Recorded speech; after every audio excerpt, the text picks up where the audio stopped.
Oh my God. Is our Abuela the original fruit fly? I I'm think dying. I think Abuela puts fruit in fruit fly for sure. Welcome to another episode of Out Loud and Laughing. Get ready.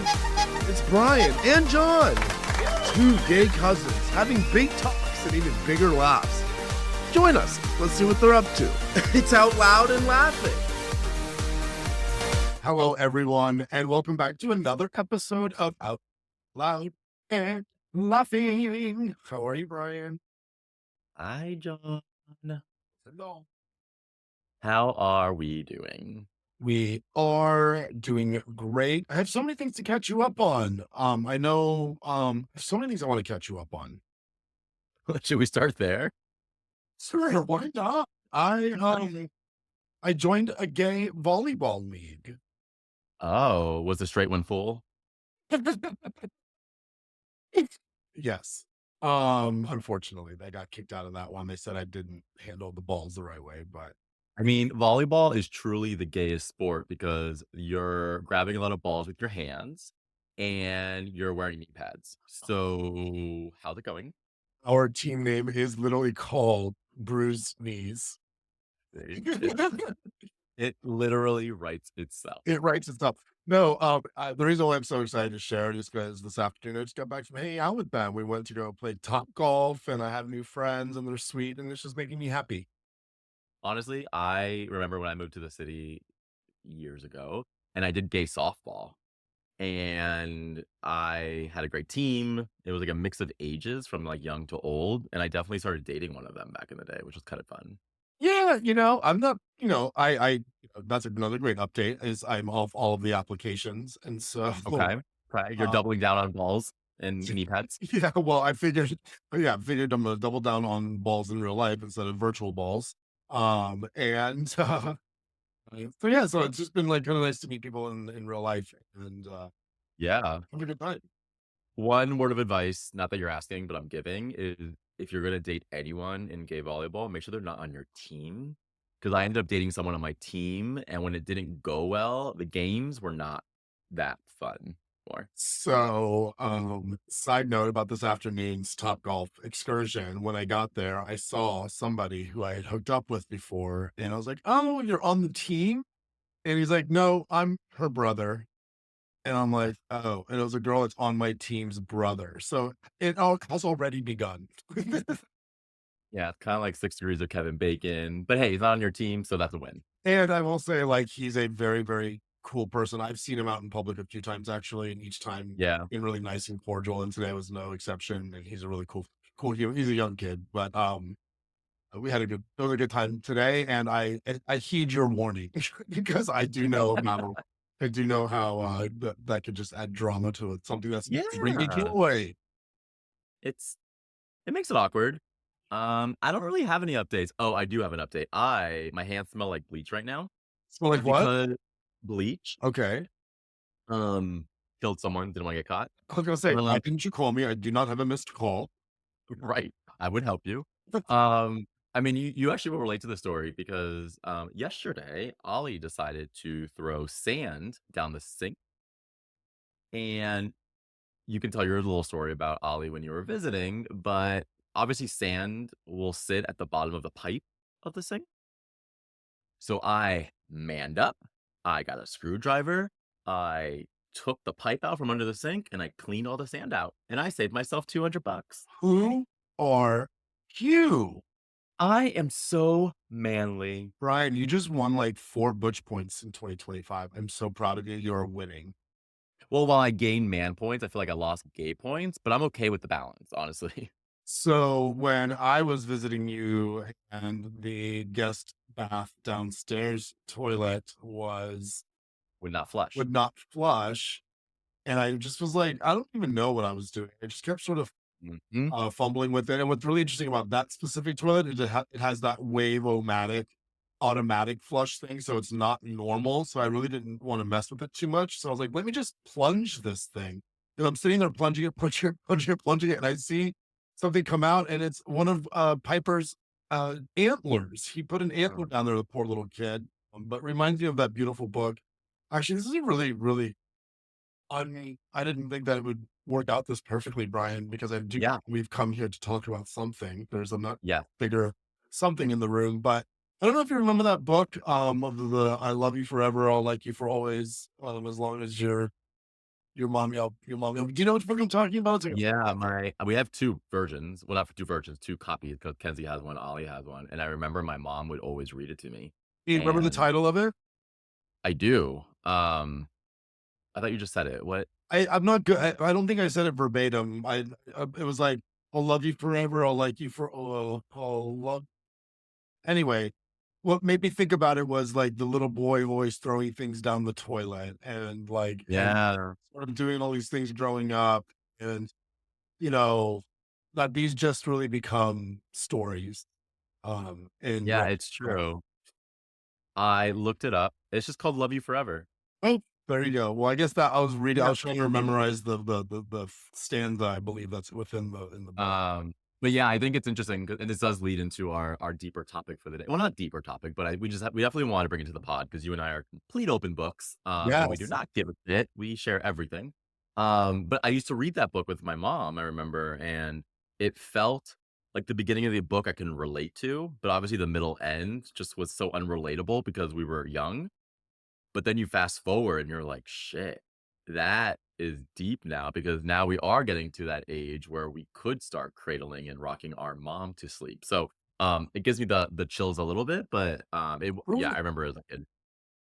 Well, with that beautiful sentiment and sort of recollection of your experience with the book, would you mind sort of sharing some of the bigger news that has occurred within our family within the past week?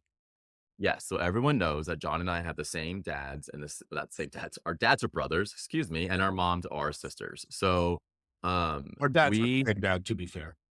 yeah, that's true. Fair, fair. Different episode.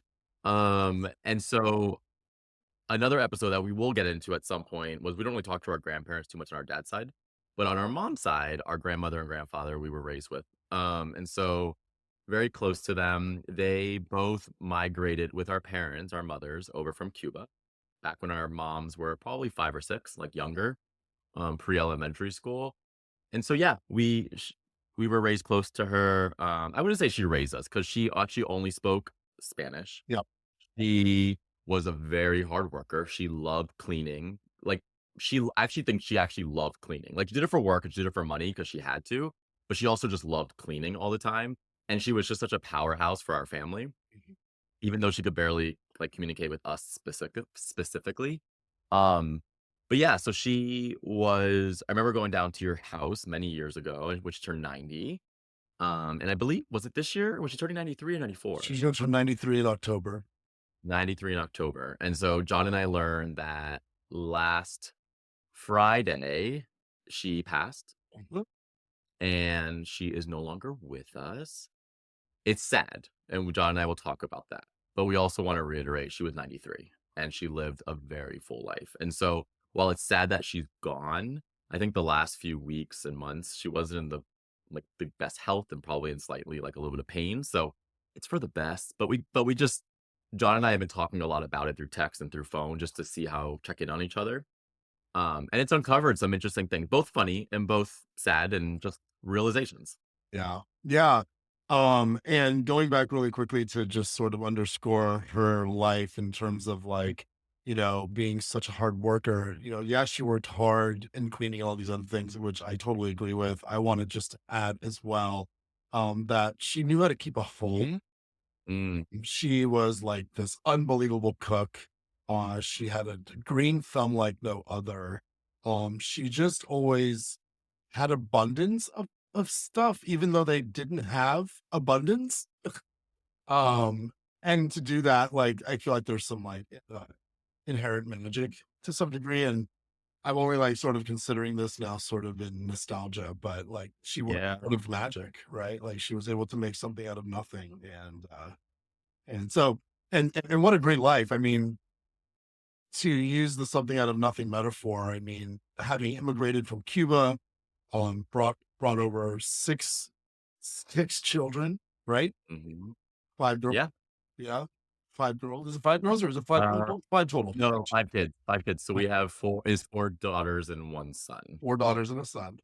Yep. I was actually talking to your brother about that the one of the images that I was unable to get out of my head Mm, was this mother corralling these children on this yeah. journey and sort of what was going through her mind and sort of how she was feeling. And was there like a sense of hope or hopelessness or like fear? Like, I'm sure it was just a conglomerate of all the emotions, but a lot to talk about here for sure. Yeah, I think so. I was trying to think of, like, a funny metaphor for her because, again, Yeah.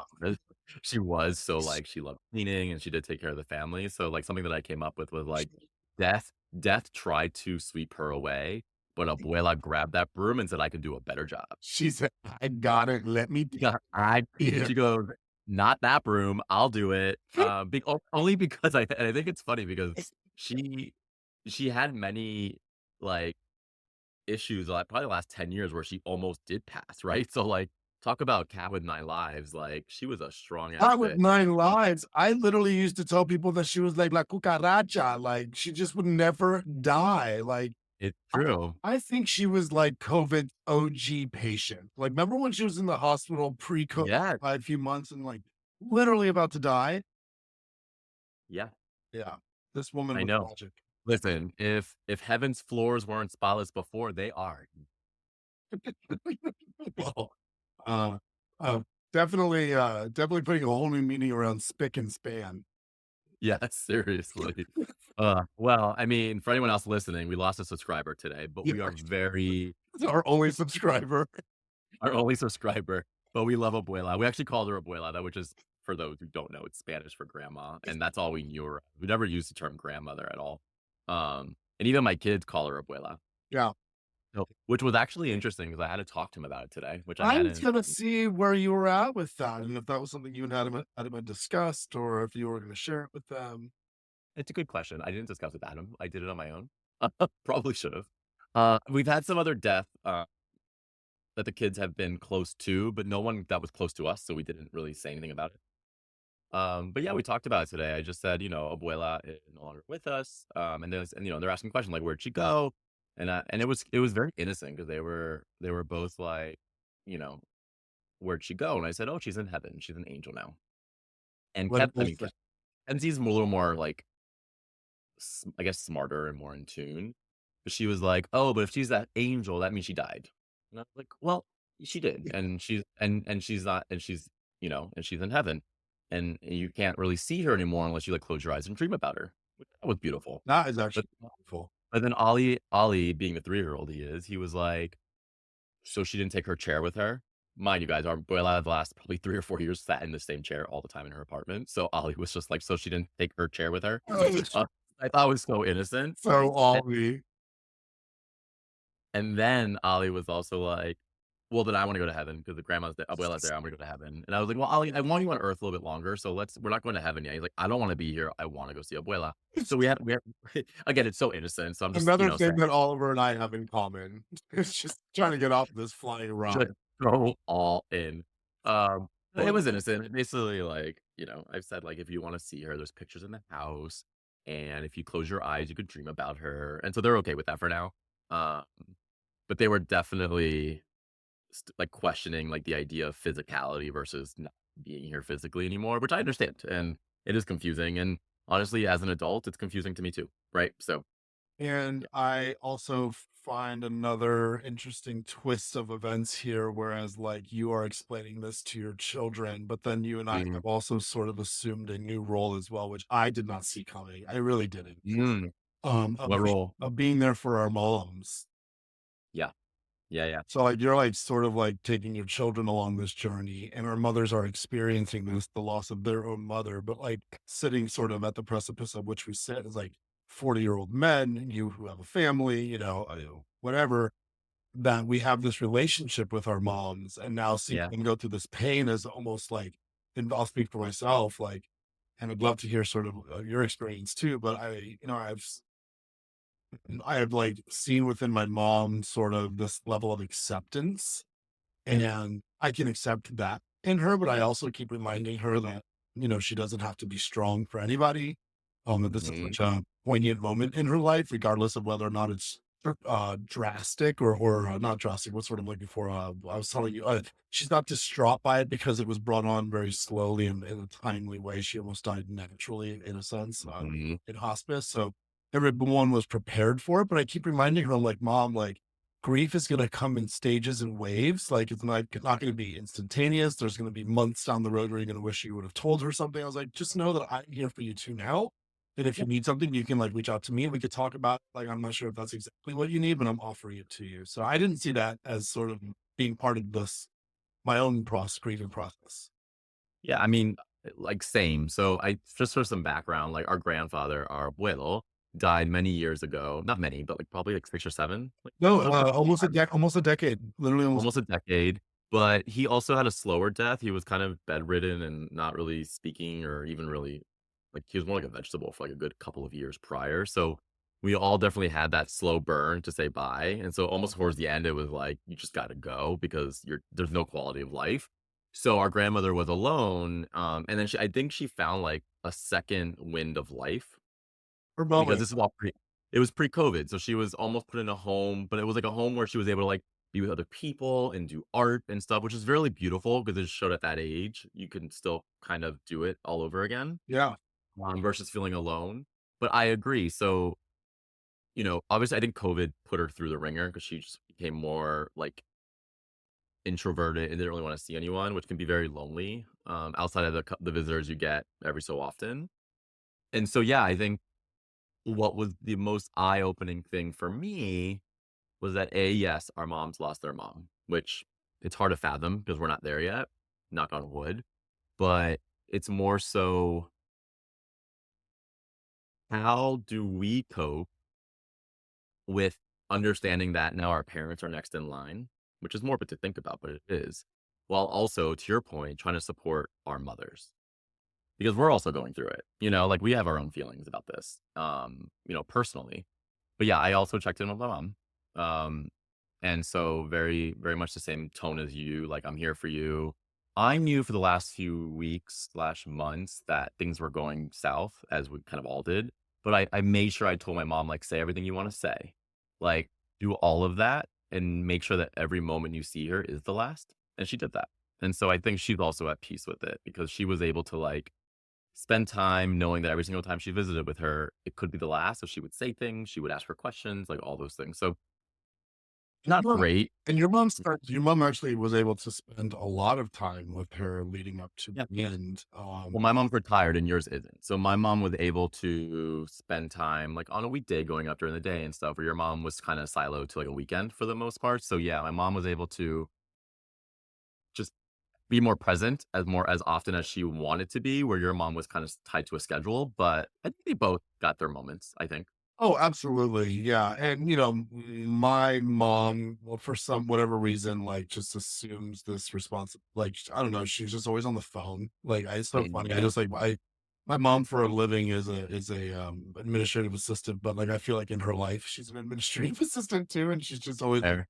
log operating phase. And regardless of how that affects her or not, that's neither here nor there. But I just feel like she just was like always on the phone with her and like had just I think they all but I also think it's really beautiful about Abuela was that she had such unique relationships with each individual uh oh, child, with each Yeah. daughter, with each son. She did care for her children, which is evident rather, in sort of the way that our mothers have been affected and they're sad. They're very, very sad. Yeah. I mean, so first of all, she died with like having 15 or 16 great grandchildren. I was wondering if you had counted. I lost count, honestly, after like 12. I think Kenzie was number 12 or so. And there's been more after. So I mean, she dying with grandchildren, but then 15 to 16 great grandchildren, like you lived a life, right? You got to see 4 generations. And even some of her great grandchildren are probably not too far from having kids. So that's beautiful. I also like taking a step aside from all the negative or like not negative, but like sad stuff is she was a very happy person. Like, given everything she went through, because she had a hard life to your point. She picked up and moved with 5 kids to a country where she never learned the language. Like she kind of got by a little bit. And that had to be so scary, but I just remember whenever I saw her, she was always smiling, you know? And she was always happy, and I think that's a lesson for all of us that there's everyone's going through shit, but, she's kinda smiled through all of it knowing that she would get through it. Even I've already had, I have already had have had some like phantom moments of just recalling her voice and her laughter Yeah, and yeah, um, and she was such a joyful woman, such an inclusive woman, and it made me actually, it made me think about even talking about this because why not? I think this is such a great platform for it, but like mhm, this simple woman who was a farm raised girl in a really green, lush place in Cuba. Like she left behind this the cutest book report that you bubbled up into a podcast, which yeah, yeah, I might post it for you guys. I think we should definitely post a link for people to listen to. Yeah, Essentially, my grandmother in one of the senior centers like wrote like a quick little blip of her life and from birth till now. But anyhow, Brian turned it into using AI, turned it into an awesome pod. I mean, it's amazing. I've already let like 3 other people listen to it. It's really cool. yeah, But to think that this like simple woman who born on a farm, like went through this like immigration process, came to this country, all these things, and then like started to see like gay children in her family. Like I wanted to yeah. ask you if you remember sort of like sharing with her the news about Adam and like someone with you and my ex. Like I just remember her reaction was so funny. I wonder if you have a similar story around what yours was like. No, it's funny because Adam and I actually talked about today, like, given, like I'm not to say, like, we're not accepted by our family because we are, but she was probably the most liberal. Like, it for her, she was like, "Okay." Like, it wasn't like she wasn't bothered by it. She's like, "Okay, I love them. They're great." Like, she was so welcoming to Adam, you know? She would even ask my mom about him all the time. So, it's so interesting, I guess when she got to that age, I don't wanna speak for, like, anyone, like our parents or anyone, but I feel like she got to that age and she was just like, "Why are people fighting this? Like, this is like love is love, you know?" So I feel like she You was like know, our liberal sorry, I cut you off with liberal. No, go ahead. But I want to hashtag liberal abuela right now. Yeah, Uh, liberal abuela with hanging titties. no, but when she found out about my ex and I, Yeah. she was at that same senior center where she wrote that thing, I guess, and she was like, "Oh yeah, all my friends at the senior center are gay," and I could just like picture this woman like I can like picture her being like all the gays flocking to her, like who wouldn't, you know? Oh my god. Is our abuela the original fruit fly? I I think died. I think abuela puts fruit in fruit fly for sure. She went from cleaning houses to getting the gays in order. I love it. I mean, like, it does track though. I mean, the mess brings the fruit flies, and she comes in and cleans up the mess. She's saying, "I am the alpha and the omega." Yeah. Oh I my am the god. She alpha is and the totally abuela. oh my god, this abuela, she's totally dusting halos right now. She's like, "Come over here." She's like sewing people's like their broken ruffles. Yeah, she used to. She was a Oh my god, she definitely brought the butter cookie tin with her to heaven, and she has all of her sewing in it, and she is totally saying, "Come over here. Nope, your wing looks a little like, let me get it together." she is just taking heaven to the next level right now, honey. Yeah. I mean, do you know the funny thing about all this is when she showed up to heaven's gates, our abuela was probably like, "Shit, I thought I was, like, in the clear right now. You're here already?" Party's over. You're like, 'cause she's probably like, "Get up. You need to do this, this, and this." She's yelling at him. Oh my god, she's definitely yelling at them. She probably showed up yelling at them. He like heard her from the hospital bed as her soul was leaving her body. She was like rising up in anger at her husband. Like all these years. She's yelling, saying, "No, I need to take my list that I've kept for 10 years." Oh my god, that's amazing. Well, What other good memories do you have though, really quick? Because I feel like we a little bit of background, and my mom stands by this. She's like, you never stayed a night over with your grandparents," which I don't know. I feel like I did, but at least I have memories of it. I at least have memories of them taking us to the movies, me and my brother, and we saw Sister Act 2, I believe, and back they in the understood 90s. zero of it because they didn't speak any English. Yeah, well, that's what I'm saying. That's why she was so beautiful. She took us to a movie that she sat in for an hour and a half and didn't understand any of it. Although Like, I will say this, that they probably found it interesting because when they immigrated here, They went to New Mm. Orleans, and mom and our moms, they both went to like did they go like a Montessori school or like a nuns Yeah, yeah, or something? So like she probably just like, sat there and thought about those days of her life, you know? literally. Yeah. But I remember, like, you and I, like, we were taught Spanish, and I think Spanish was my first language. At least my first word was agua. Mhm. And so, but I lost it going to school just like you did, and you and I get by with it, but I wouldn't say we're completely, like, bilingual. You know what I call, Like, when people ask if I speak Spanish, do you know what I tell them I speak? what? Vacation Spanish. Enough See? while on vacation. That's what I got. It's so true. I speak enough to get by. Yeah. So I can get tipsy and pee easily with my Spanish. Um, but I remember, like, the way we would communicate with our grandparents, especially our grandmother, is we would just add an accent to an English word. Like, if we wanted something, we'd be like, "Yo quiero ice cream." That's not how you say ice cream in Spanish, but that's No. and she learned to understand our Spanglish. So I feel like we met in the middle, right? That's a great way of putting it. Like we like for as close of a proximity of a relationship that we had with her and never really having full access to each other's languages, I do Yeah. think that we met in the middle quite a bit.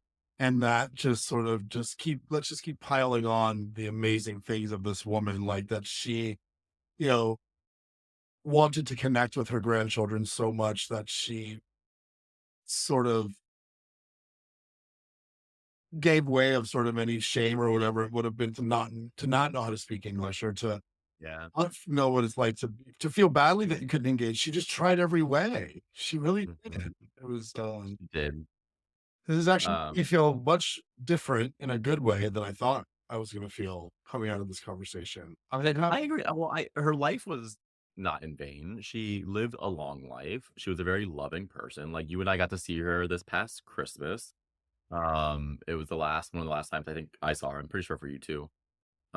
And she showed up and she was again still in good spirits, you know? you know, She showed up and she was the abuela that we know. She went right to the bathroom because she wanted my mom and your mom to change her into a nicer shirt yep. because and we all took pictures with her. So I think a part of her knew it was probably one of the last times, and we also kind of felt it. So it was a moment. We have pictures with her in her chair. She loved a good lounge chair. And so, yeah, I don't think it's sad that she's gone, but it's more sad that we'll miss her, not that she's gone, right? Because she was in pain, and I think that's the interesting thing about death is, like, as much as you and I could easily be selfish about, like, "Oh, I wish she was here longer," it's not fair to the person, and it's probably a lesson for all of us, like, your time's your time, and I don't know, 93 is a fucking good run. It's a great run, full of like just unbelievable times, unbelievable memories, while I can like go into the treasure troves of thoughts and memories I have about her, which are so many like stapling, she used to hammer, I don't know if you remember this, but because had such a green thumb, she grew every Mhm. fruit and vegetable that you could imagine in the world, ones that you can't even get access to. I don't even, this woman was a smuggling, thing by the Well, quick story on that, I'm gonna sidetrack you. She would go on walks around the block, and she would cut people's plants, snip it, and then bring it home and put it in a cup to yeah, grow it to then put it in her lawn. yeah. So she would steal people's plants all the time. Straight up, and successfully so. And Yes. but, like, some of the plants in where they lived, because they lived in Florida, like, you have, like, rats and some other rodents that like to get to the fruit as they start to ripen. She would hammer, like, those plastic snakes that you get from the toy store, and she would hammer them on Mhm. the tree barks.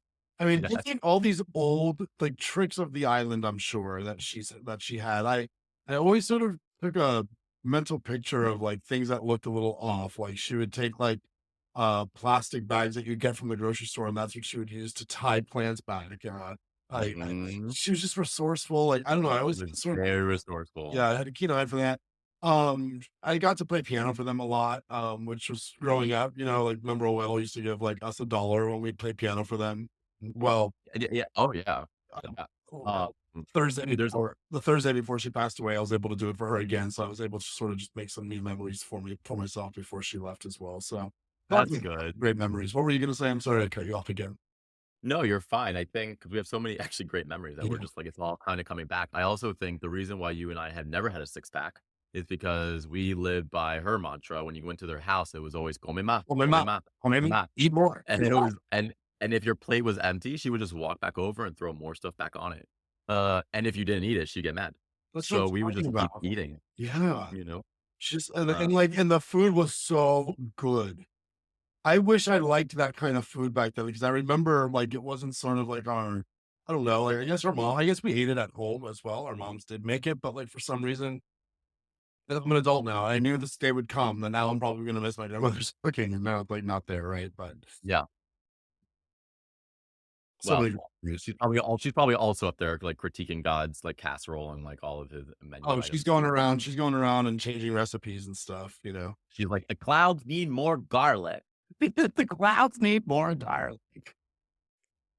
Yeah, what a great opportunity, what a great play. You know, I almost feel like we just also made like a little time warp right here of her too. Yeah. Feels really nice. I know. I agree. RIP Abuela. We love you. So much. We know you're listening, and we are looking for more subscribers, so if there's any angels out there that want to subscribe, we're in. App like. App like all platforms, we're good. Oh, gosh. All right. Well, thanks guys for listening. We appreciate everyone and chat soon. Yeah. We'll see you guys around.